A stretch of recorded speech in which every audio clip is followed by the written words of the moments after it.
Hello one and all! This is my review, reaction, and cut content discussion of Dr. Stone Future, Episode 2. And we left off, everybody was getting freaking drunk.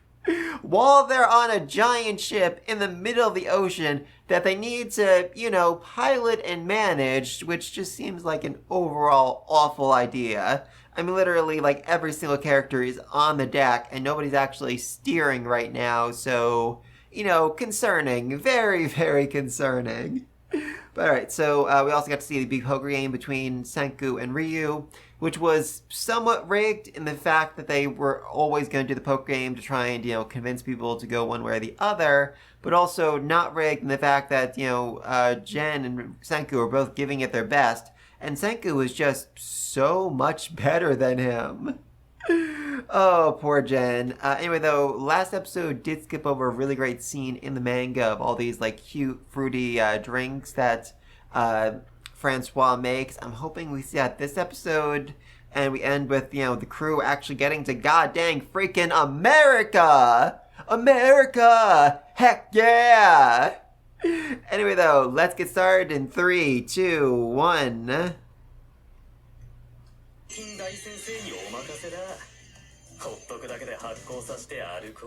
And that's all you need to make alcohol, kids. Go, try this at home.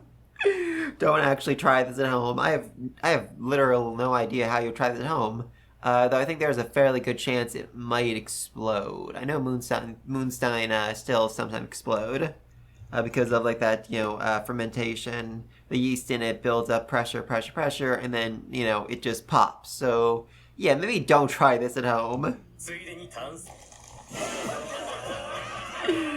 Oh, lordy. Seriously, yeah, let's get our sailors drunk and have them gamble. There's no way that can go wrong.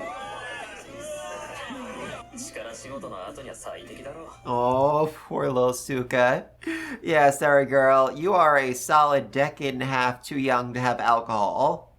I assume. How old is Suka? I feel like I knew this at one point, but now I don't remember. Okay, she is 9. Or actually, oh yeah, I forgot how long this series is going on. She was 9 at the start and is 12 now. 3 years have passed since her introduction. That's insane. Okay, so she's 12, so I'm still too young to have alcohol, but less young than I was expecting. Honestly, don't 12-year-olds have alcohol in Europe? I've heard that before on TV a lot, and I genuinely don't know if that's true or just something TV writers made up. And I've freaking been to Europe. No one offered me any alcohol when I was a kid. Just saying. Yeah, thank you. Thank you, Senku. You and Chrome, you're on the ball. You're not going to let anything happen. Okay, that's good. The main team, the actual, named people, they're all keeping an eye out. It's good for them. No, I'm sorry, you can't. That being said, I would love to see how insane Suka got when she was drunk, but still, that's a no-go.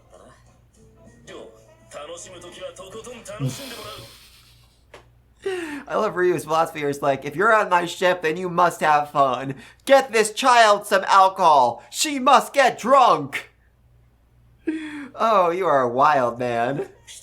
I know that's not actually what he's posing here, but that's definitely what it sounds like.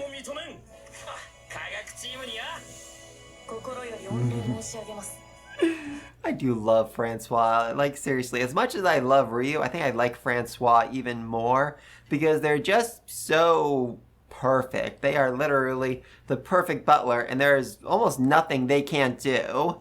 I think their only limitation is they don't have that much medical qualification, but that's basically it. And I'm not going to show up, but I am going to watch the full opening because I love this beat.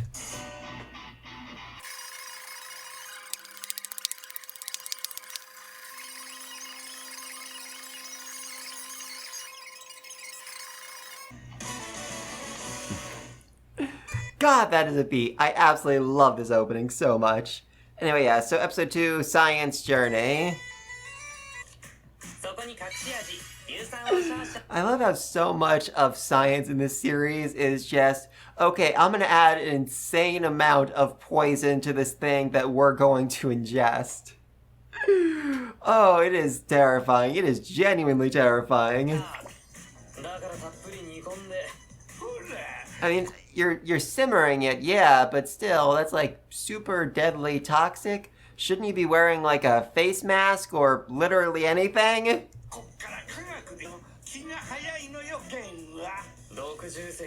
Again, he's like, oh, he's gonna use science to... He said he's gonna use science to detoxify it. That means that the poison is going up in the air, which he is breathing. Tell me if I'm wrong here, but that seems very, very dangerous. And more poison. Even more poison. Poor sweet innocent Chrome. Like, yeah, no, that's literal poison. You never heard of it, but it is literal poison.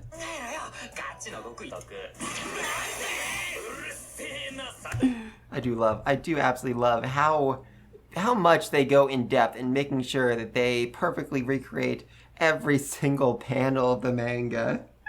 Oh, it's amazing.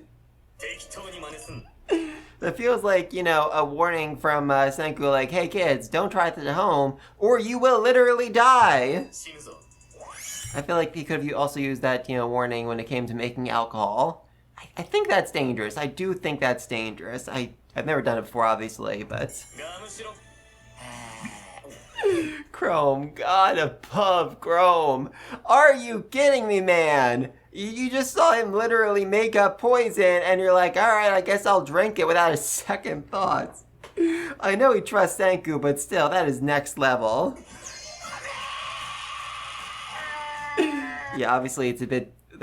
That was a very unnerving transition, but yeah, obviously, you know, this is pure gum syrup. It's way too sweet, especially for people who basically grew up without sugar, like, at all. Pretty sure the first time they actually tasted anything sweet was when Senku made them cotton candy. So yeah, their taste buds are not used to this. Hey, they have soda now. Good for them. Yes, yes, yes, they are including this scene. Thank freaking God above. She included the little cucumber on top. Thank freaking God. Alright. Yeah, so you might remember last episode I was complaining a lot that they weren't showing, you know, the scene, the bar Francois scene. This is what I wanted to say. Suka getting her own personalized mocktail. Good for you, girl. You deserve it. Oh, God above. Look at that drink. Seriously, look at that drink. I know, like, pop-up cafes are really common in Japan. I really want to know if they have something based off this in Japan. Like, seriously, if they do, somebody send me the freaking pictures. I need to see what these drinks look like in real life.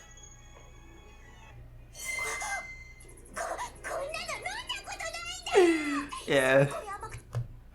Oh God, I love a reaction. I love it. Absolutely freaking love it.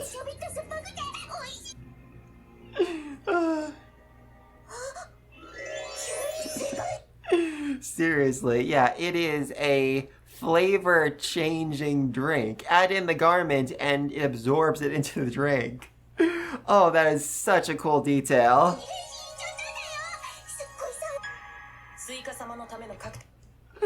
The two-side sunshine. Oh, God.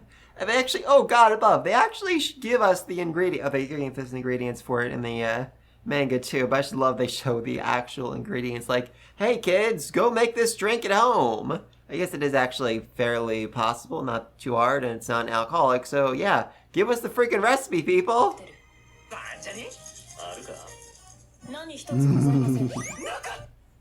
I love that even Senku wasn't sure. He's like, wait a minute, is there a reason they're doing all of that? Like, he was trying to do the math in his head. It's like, no. They just toss things around because it looks really cool and gets the people excited. It's called a flare. If there's one thing Francois has, it is god dang flair, people. Oh my God, he's actually in a business suit. He looks like, you know, a businessman who's, you know, stopping at a bar on the way home from work. Oh, I love that.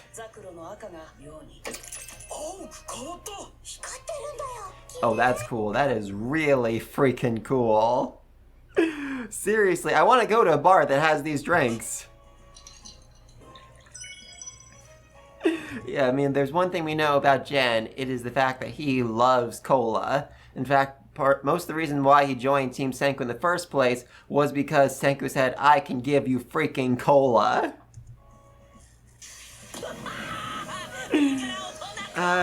Yeah, is spicy cola a thing? Like, is there actually cola out there that will burn? It's chili pepper. This thing has literal chili pepper in it. Is that a thing? Has anyone tried this before? Because, yeah, I have questions. Oh, okay, we're getting this scene too. Thank freaking God. This is, oh God, this is such a great flashback. Seriously. Yeah, also, dude, you suck. You suck so freaking badly. I get you're drunk, but seriously, you're just bragging about being this dude's dead master? That is, oh God, that is very distasteful. Yeah, that's weirdly worded. Okay, so in the manga, he actually says, did someone hear the voice that accompanied the devices as they rained down? Or did they discover the incantation needed to activate them through testing? So I don't think there was an actual voice from the sky that accompanied these, literally saying like, hey, this is how they work. It's at the very least, this dude doesn't seem to have heard such a voice. So I think it was literally just, you know, they were messing around with them and they accidentally triggered one. They're like, hey, I figured out how this works. Let's use it as a weapon. I love that. I love just sticking the thing on the end of a really long stick and hitting your enemies with it. That is so primitive but effective.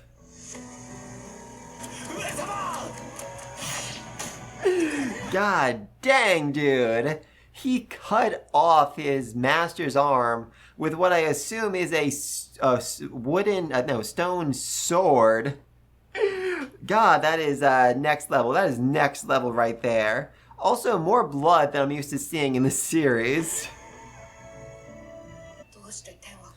You know, the irony is, if he had just let himself get petrified, he'd still be alive today. Like, they would have found his statue, woken him up, and then there would be Jinro, and someone who looks exactly like Jinro, but is just way, way better. That would be interesting. That would be very interesting. Ouch.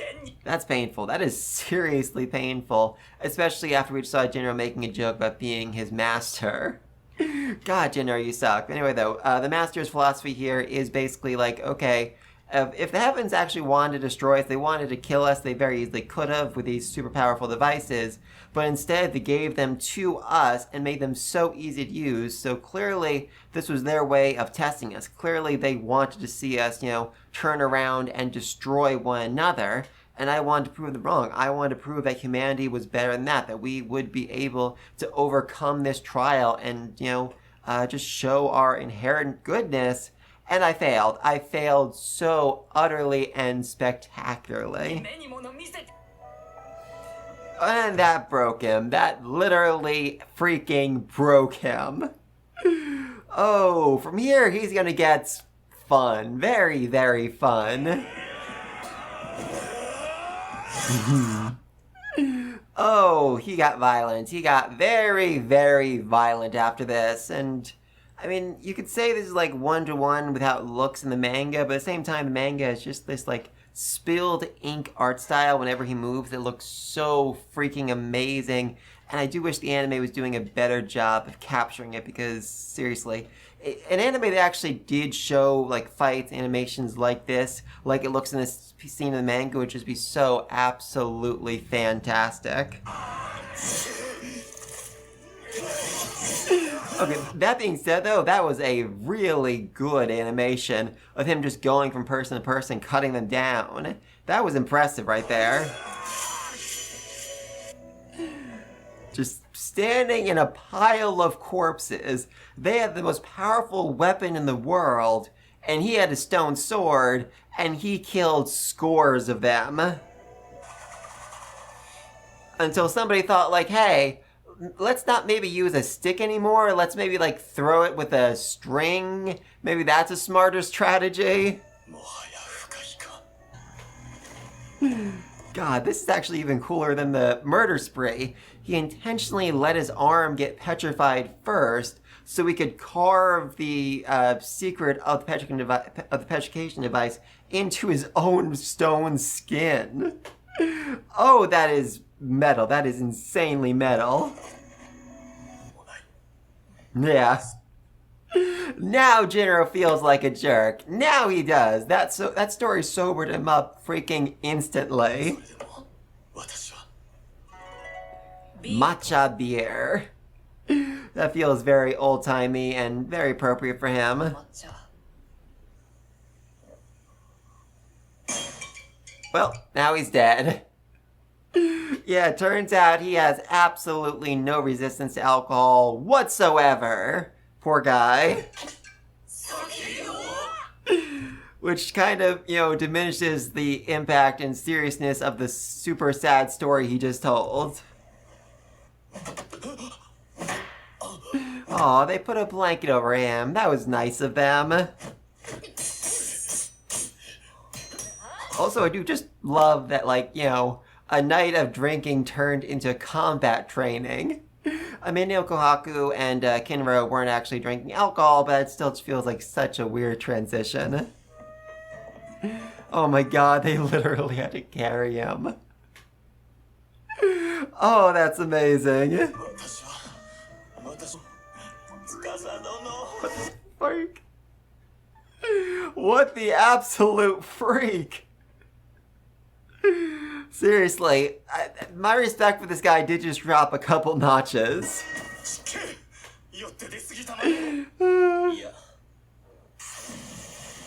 Hey, Hyoga's back. Yeah, remember the guy that literally stabbed Tsukasa in the back? Yeah, they decided to revive him because, technically he did side with Senku and the rest of them against the island natives, against the Treasure Island people. And, oh god, that was still my favorite scenes in the series, Hyoga saying, dodge left, and Senku just, fully complying, doing exactly what he said, having absolute trust in the man who had tried very hard to kill him. Yeah, really, it would be a bit awkward to be like, alright, we're gonna give you a full pardon, because in the future everyone's gonna be like, hey, isn't that dude a killer? Didn't he, murder a whole bunch of people, and he's just, walking free now? That's weird, I don't like that. Hyoga is smart enough to realize there is no future where he will be fully and completely free, so he's not going to even bother asking for that.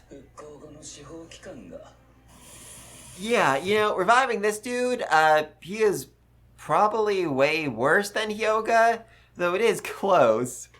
Might be a very bad idea. I'm not saying he could beat Tsukasa, but him, Homura, and Hyoga working together might actually have a chance against him. And even if he doesn't, he could take hostages. Having just so many people on board who are potential enemies feels just so risky. I am glad he rescued her, though. I am glad he chose to revive her. I actually don't know what their background is, but she clearly, really does care for him. Ooh. Alright, he's ready to fight immediately. Good for him. Yeah, Jinro definitely wants to get stronger, he wants to train and fight, but he also knows, hey, if I train with those monsters, I will get seriously injured and might actually die. So rather than that, I would be much happier facing off against my brother, someone who is, more or less my equal and who I can actually feel myself improving against. Matsukaze's story did actually motivate him to get better. He wants to get better. He just doesn't want to fight the freaking monsters. I love this system. I absolutely love this insane system they have just to keep everything working and managing it and just, oh god above. But it really is a cooperative effort between, those in Japan and those going on this ship to find their way to America. I do have to wonder how accurate those hourglasses are because, they do have to turn them, And I don't know, I feel like over time that's going to cause, more and more of a buildup of issues and mistakes. Oh, you morons, you absolute freaking morons. I'm sorry to say, Chrome is not that romantic, and I have no idea why you think he is.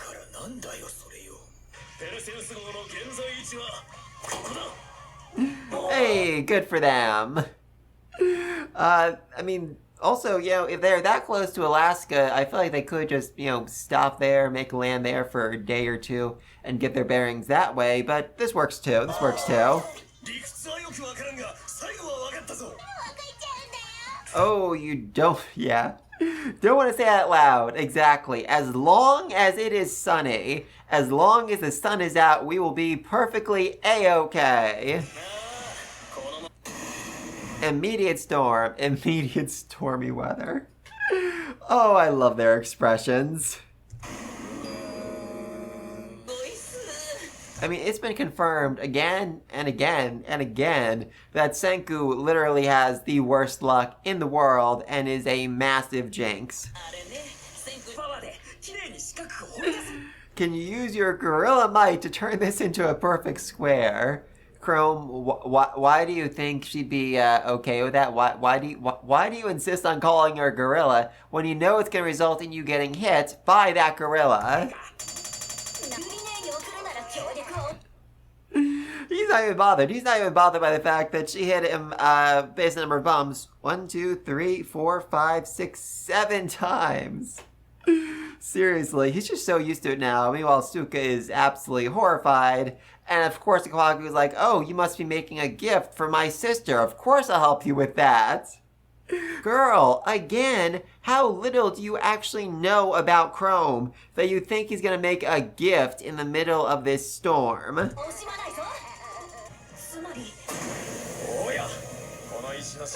Yes, right now, Chrome just rediscovered a lost Viking technology. God, I love this series. Yes, you found the Sunstone. Good for you, Chrome. I kept encountering. Oh, holy mother of God above. I mean, in the manga, he just says investigations of sunken Viking ships have revealed a surprising amount of calcite. Whereas here he's saying like, oh yeah, no, I did it. I've gone, excavating, I've gone scuba diving into sunken Viking ruins before. Which somehow should not be that surprising, knowing who this man freaking is. I'm actually genuinely curious if this is like a real... Let me look it up right now.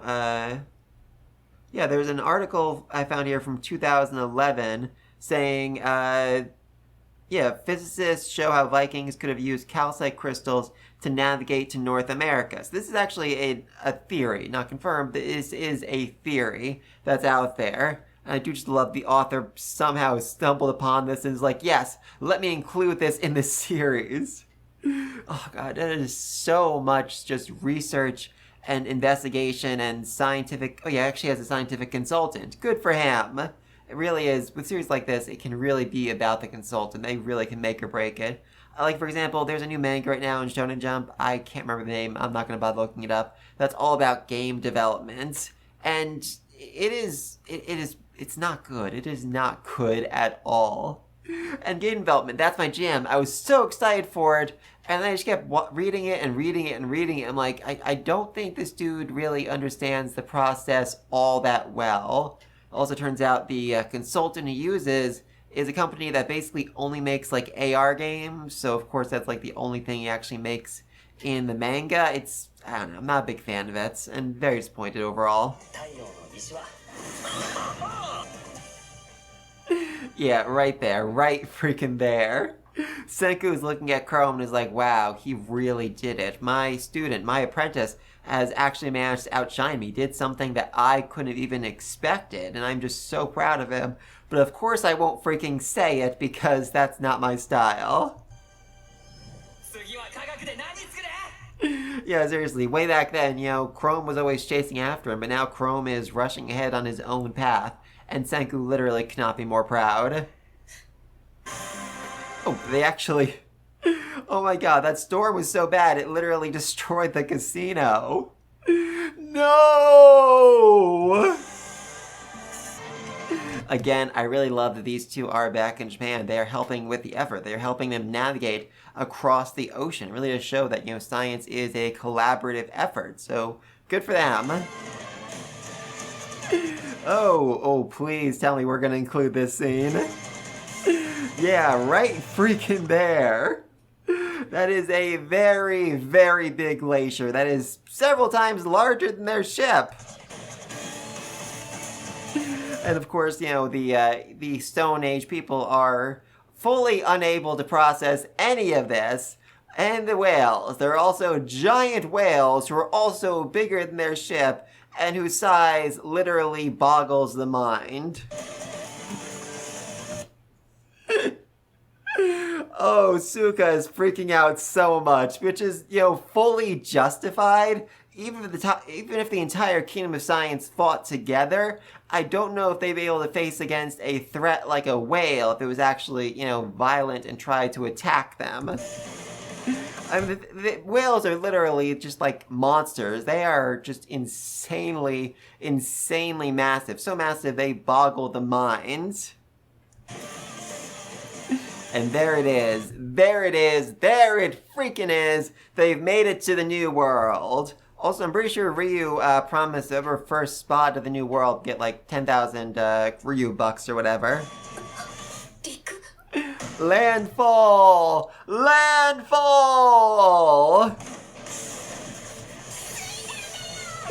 Good for them. Finally, we've reached America, the land of the free, the home of the corn. Alright, good for them. Alright, so that puts us... I can't read that. I don't know what that says. I'm sorry. Okay, next episode, Light of the Dark. Wow, that's not terrifying and ominous at all. Alright, so this was overall, I think, a great episode. I'm so glad they included the mocktails again. I was really worried they were just going to cut out and they were just going to, rush forward on to the next scene, but they included them. Everyone had so much fun. And we then got one of the saddest backstories in this entire freaking series, as we learned that Matsukaze cut off his master's arm to save his life, kinda accidentally killed him because of it, and then went to face off against a bunch of bandits, several dozen bandits at once by himself, and murdered scores of them with a goddamn stone sword, despite the fact they had the most powerful weapon in the world. And then, when he finally came time to accept his own death, he chose to let his arm get petrified first, so he could carve a message into it.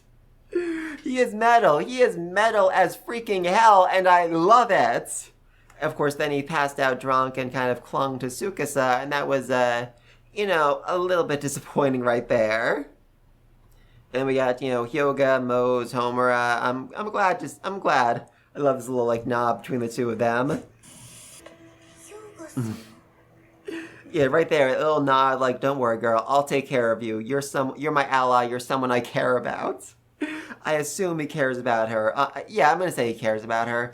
Honestly, Hyoga is just famously hard to read, and the mask certainly doesn't help. Anyway, though, then Chrome discovered lost Viking technology, which surprised even Senku. And then they finished up their journey seeing giant glaciers and whales and all sorts of fun stuff. But anyway, though, let me think of all this down below. Which of those drinks would you want to have for yourself? I think I'm more of a sweet person, so I think Suka's drink would be a personal favorite of mine. What do you think of Chrome discovering this lost technology? If you were from the Stone Age, how would you react to seeing giant glaciers and whales? What do you think of Matsukaze's backstory? And what do you think's gonna, await them in America in the light of the dark? Let me think all this down below. And until next time, peace!